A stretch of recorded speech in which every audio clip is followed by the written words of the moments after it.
Welcome or welcome back. Here is the one most simple and yet effective way to journal that I've been using for the last year that really helped me become everything I've dreamt of being. And honestly, even if you don't follow my system, I just want to put it out there. It's one of those things in my life that I'm so grateful that I started doing. You don't have to follow my method or whatever. If you just wrote about your day and your thoughts every day, I promise you, you will make significant changes in your life. I am gonna unbox my new Moleskine journal. It's really good. It's expensive. It's not sponsored, but I really love it.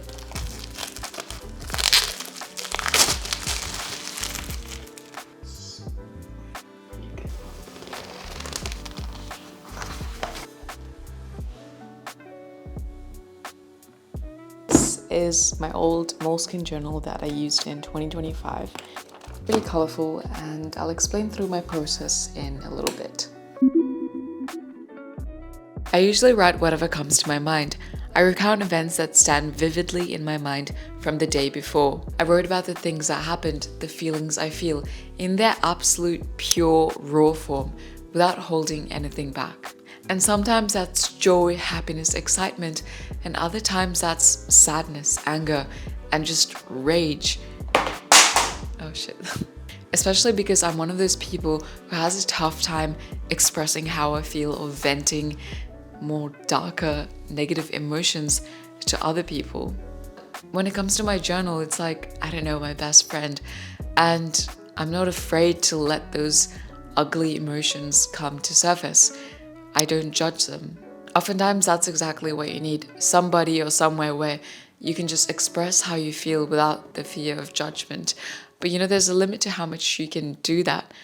And a lot of the times, it's really important to know how to calm your own storm instead of always relying on other people to take your emotions. And that's not to say that you have to bottle everything up and keep things to yourself.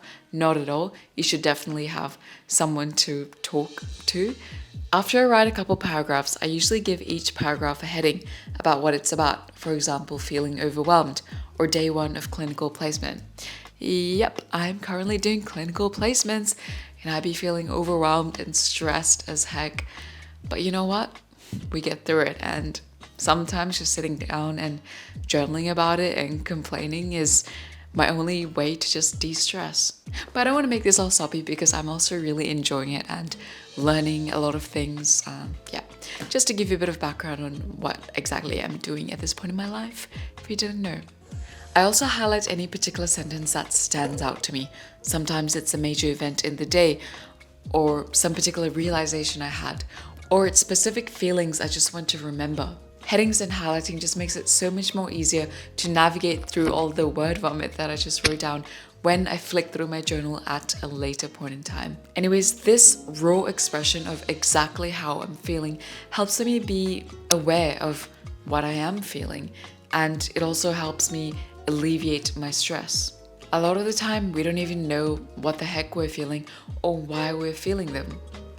And I found that journaling helps you, one, become super aware of your mental state and exactly what you're feeling, and even pick up on patterns, things, people that are causing you to feel certain emotions, be it really super happy and joyful or really shit. Like, I realized which exact people are causing me to feel drained of my energy and who actually uplift my mood and make me feel better. Once you identify these, you can later make decisions based on these. So for me, I just reduce how much time I spend with those people who drain my energy and instead invest it on those who actually uplift my mood.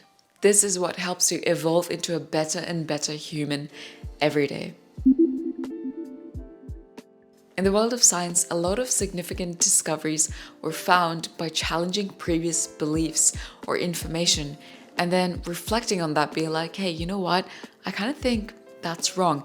And then coming up with new solutions, new problems, and new ideas. Anyways, now that I've vented a page full of emotions, I take a step back.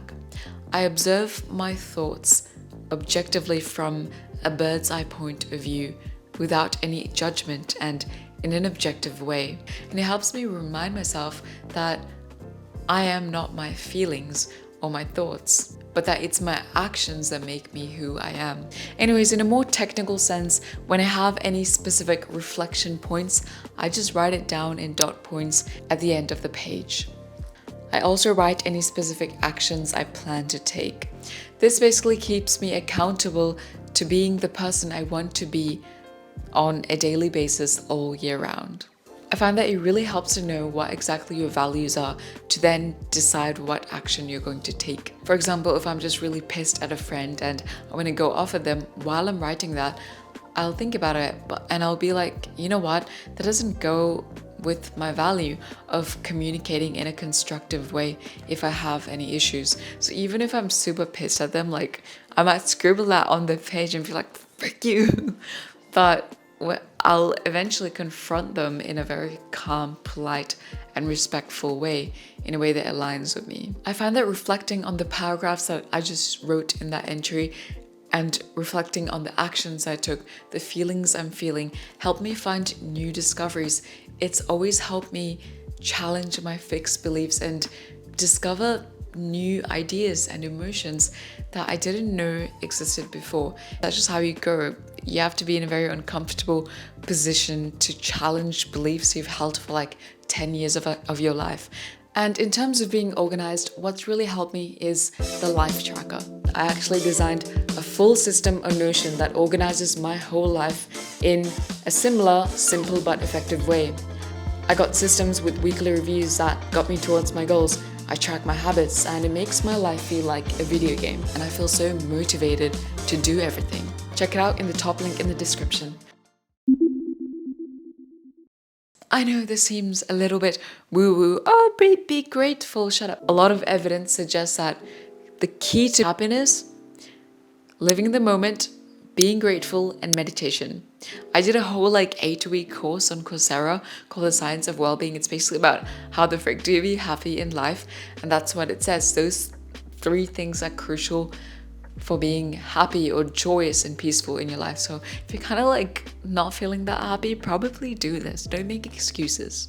But basically, I just write down 5 small things that I genuinely feel grateful for. And instead of having a mind that constantly looks for threat, which is how our brains evolved for survival, gratitude teaches you to constantly look for the small good things in your day as well. Because I write these 5 things that I'm grateful for, as I live through my day, I'm more observant to, the sky or the breeze, and I'm feeling grateful for that because I know that I'll come back and later write that in my journal. An interesting insight I've had lately is that the world is not cruel or bad or against you, nor is it good or here to just support your welfare. It just is. The planet Earth is just neutral and it doesn't really care to have your best interests in mind, but also doesn't want to hurt you or have things be worse for you. There will always be the good and the bad, the chaos and the serendipity, but ultimately the way that you see your life, whether you think the world is cruel or that the world is absolutely amazing, I personally believe that it's up to you and the lens through which you view your life and just how you deal with the hand that you've been dealt with. Anyways, that's really all from me today. Let me know if these journaling strategies work for you. I also really want to say I'm really grateful for all of your love, for all of your kind comments and your insights and thoughts and telling me, oh, Anne, this worked, this didn't. It's really amazing to see all of this in the comments, and I'm so grateful for the little community that we've built on here. I really appreciate all of you. It means the world to me. It makes my day to know that it's actually kind of helping you, at least even in the tiniest bits. Well, that's all from me today. Take care and bye.